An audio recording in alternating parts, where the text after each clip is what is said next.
미얀마를 빨리 민주화시켜서 라오스와 미얀마가 베트남을 압박하고 중국의 야욕에서 벗어나게 해야 한다.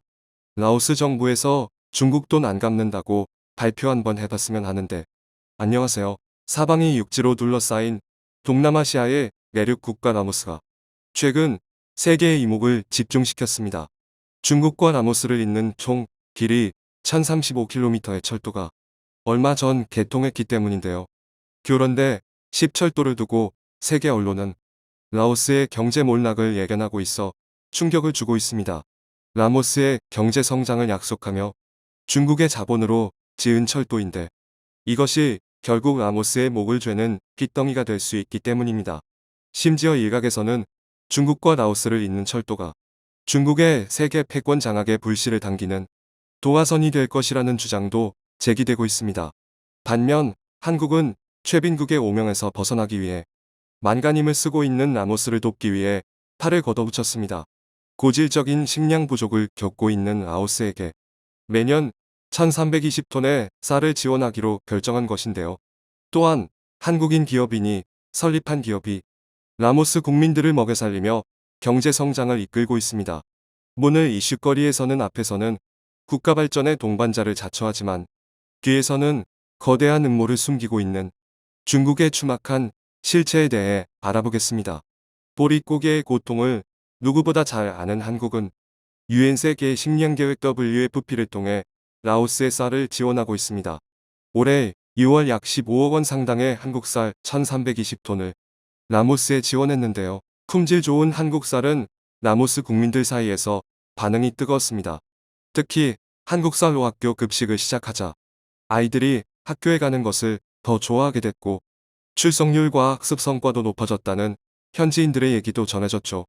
사실 라오스는 2020년 세계 기아지수에서 심각 국가로 분류됐던 나라입니다. 5세 미만 인구의 33%가 만성 영양실조를 겪고 있으며 인구의 23%가 빈곤 상태인데요. 이에 우리 정부는 매년 예멘과 에티오피아, 케냐, 우간다 등 4개 나라에 공여하던 쌀을 올해부터 라오스와 시리아까지 확대 지원하기로 결정한 것입니다. 이로써 한국은 20년간 WFP로부터 식량 원조를 받던 수혜국에서 공여국으로 발전한 최초이자 유일한 나라가 됐는데요. 한국의 성공 사례는 WFP 본부에서도 빛나는 사례로 꼽히며 개발도상국들의 희망이 되고 있습니다.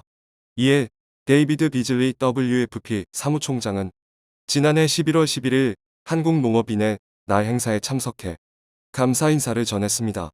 이에 반해 가난한 라오스를 뜯어먹지 못해 안달인 나라가 있습니다. 바로 중국인데요. 라오스의 지원이란 명목으로 자금을 대출해준 뒤 빚을 갚지 못하게 되면 원하는 것을 내놓으라며 협박을 일삼고 있기 때문입니다. 홍콩 신문 명보는 사실을 폭로했는데요. 그러자 미국의 마이크 폼페이오 전 국무장관은 중국을 겨냥해 혹평을 가하기도 했습니다. 이처럼 중국은 가난한 나라들이 가지고 있는 하나마저 빼앗아가는 만행을 눈 하나 깜짝하지 않고 저지르고 있는데요. 결국 라오스 역시 다른 신흥 국가들처럼 중국 1대1로에 참여했다가 부채의 함정에 빠지고 만 것입니다. 대체 라오스에서는 무슨 일이 일어났던 것일까요? 시작은 철도였습니다. 지난 12월 3일 중국과 라오스를 잇는 대규모 철도가 개통했습니다. 중국원 난성 성도 군민에서부터 위시, 쿠어를 거쳐 중국 라오스 접경 지역인 보텐을 지나 라오스의 수도 비엔티안까지 연결되는 총거리 1035km의 철도인데요. 철도의 개통으로 보텐에서 비엔티안까지 이틀이나 걸리던 시간이 3시간으로 단축되었으며 중국 군밍에서 라오스 비엔티안까지는 10시간 내에 주파가 가능하게 되었습니다. 이를 두고 중국에서는 자국이 추진한 1대1로의 성과라며 호들갑을 떨고 있습니다. 이는 철도 전 구간이 중국 기술과 장비로 건설됐기 때문입니다. 게다가 열차도 모두 중국국 유철도 제조사인 중국 중차 집단에서 중국 기술로 제조했는데요. 만약 이 모든 게 무상 지원이었다면 중국이 라오스에 큰 은혜를 베풀었다고 할 수 있을 정도였습니다. 그러나 중국의 행보는 더럽고 치졸했습니다. 라오스는 자국 내 414km 구간 건설을 위해 중국 국책은행으로부터 35억 4천만 달러, 한화 약 4조 2천억 원을 대출받았습니다. 게다가 이번 철도 건설에는 약 7조 원에 달하는 막대한 자금이 투입됐는데, 이는 라모스의 한 해 국내 총 생산 GDP의 3분의 1에 상당하는 규모입니다.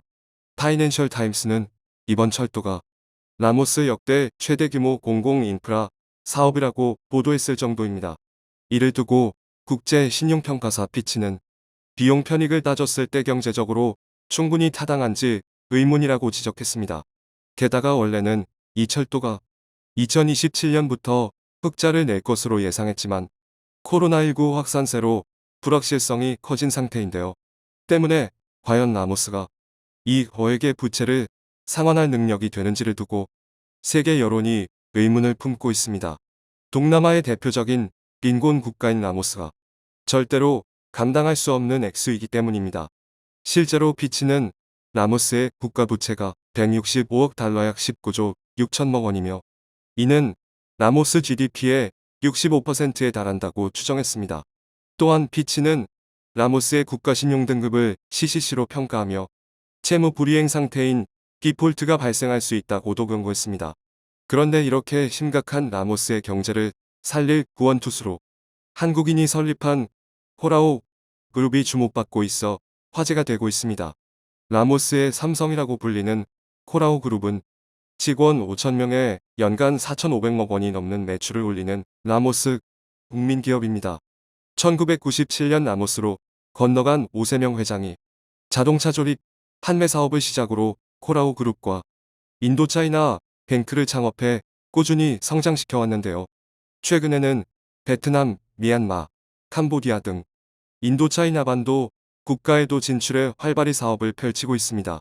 특히 코라오 그룹은 라모스 젊은이들이 가장 선호하는 기업, 가장 취직하고 싶어하는 기업에 이름을 올렸습니다. 라모스 젊은이들의 일자리 창출에 코라오 그룹이 큰 역할을 하고 있다는 얘기인데요. 게다가 코라오 그룹이 매년 라모스에 납부하는 세금은 라모스 정부 예산의 11%에 달할 정도입니다. 그러다 보니 라모스 정부에서는 코라오 그룹이 더욱 성장할 수 있도록 전폭적인 지원을 아끼지 않고 있는 것이죠. 자랑스러운 한국의 기업이니 라모스 국민들의 일자리 창출은 물론 정부의 예산 확충에도 기여하며 국가 성장을 주도하고 있는 것입니다. 이처럼 한국이 라모스를 식량 부족과 경제 위기에서 벗어날 수 있도록 다각적인 노력을 기울이는 동안 중국은 라모스를 이용한 충격적인 계략을 꾸미고 있었습니다. 바로 철도를 통해 남쪽으로 진출하려는 음모인데요. 중국이 이번에 개통한 중국 라모스 철도도 중국이 구상하는 계획의 일부였던 것입니다. 중국은 라모스를 통해 태국과 말레이시아를 거쳐 싱가포르까지 연결하는 버마시아 철도를 계획하고 있습니다. 여기에 베트남과 캄보디아를 관통하는 동부선과 미얀마 한복판을 관통하는 서부선 계획까지 완결되면 중국이 말하는 위대한 중화민족의 부흥이라는 원대한 구상이 완성되는데요. 중국으로부터 시작된 철도가 세계 곳곳으로 진출하는 교통망이 된다면 중국은 막대한 이득을 얻을 수 있게 됩니다. 이를 통해 중국은 세계 패권 장악이라는 시커먼 야욕을 겉으로 드러내게 될 것이 분명합니다. 정작 새 철도가 농민 지역 현지인들의 삶은 더욱 궁핍해지는 것에 대해서는 미안한 기색도 없이 말입니다. 이에 국제사회 역시 중국의 패권 야욕에 일침을 가하며 강력하게 비판하고 있습니다. 특히 미국은 중국의 1대1로를 견제하기 위한 포석으로 개발도상국가나 저개발국가에 거액의 예산을 들여 사회 기반 시설을 건설하는 초대형 프로젝트를 구상하고 있는데요. 이는 조 바이든 미국 대통령이 주도하는 더 나은 세계 재건의 일환으로 바이든 미 행정부는 내년 1월쯤 첫 투자 대상을 공식 발표하겠다고 밝혔습니다. 한편 한국과 라모스는 앞으로 교역 및 투자 협력을 강화하기 위한 구체적인 방안 모색에 나섰습니다. 지난 8월 라모스를 방문한 정의용 외교부 장관은 라모스의 살림사이 꽁마식 외교장관과 만나 양국의 협력 방안에 대해 심도 있는 대화를 나눴습니다.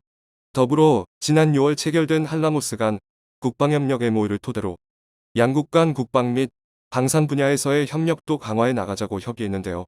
특히 살름사이 장관은 그간 한국 정부의 무상원조가 라모스의 경제 발전에 기여했다며 감사함을 표했습니다. 한국은 정부 무상원조 전담기관인 한국국제협력단을 통해 지난 30년간 라모스의 공정 무상원조 사업을 추진했습니다. 이를 통해 라모스의 경제 성장과 빈곤 탈출을 지원했는데요. 라오스에서만큼은 한국의 원조가 미국을 앞지르고 있으며 이는 라모스가 한국을 좋아할 수밖에 없는 이유이기도 합니다. 최근 라모스는 동남아의 최빈국이라는 오명을 벗기 위해 힘찬 도약을 시작했습니다. 그 뒤를 든든히 지켜주는 한국이 없었다면 용기 내지 못했을 수도 있는데요. 더는 중국의 야욕에 휩쓸리지 말고 힘차게 앞으로 나아갔으면 좋겠습니다. 청중의 일부 의견. 중국이나 일본이 정성 들이는 국가에 반드시 한국이 가서 관여를 해야 한다. 그들과는 전혀 다른 모습을, 즉 아무런 의도 없이 선의로 협력하고 도와주는 자세로, 특히 중국 주변국들에 투자를 많이 해서 우군으로 확보해야 중국이 나중에 함부로 우리를 침략할 수 없음. 인도와 베트남, 파키스탄 같은 곳, 군사력이 어느 정도 있는 나라를 집중적으로 공략해야 함. 중국 자본이 들어가면 뭐든지 이상해지고 변질됨. 라오스가 잘못됐네. 더 이상 어느 나라도 중국의 검은 야욕에 넘어가지 않기를 바랍니다. 베트남에 대한 공적 개발 자금 지원을 중단하고 그 돈을 라오스와 멕시코 한인들을 돕는 데 써라. 시청해주셔서 감사합니다.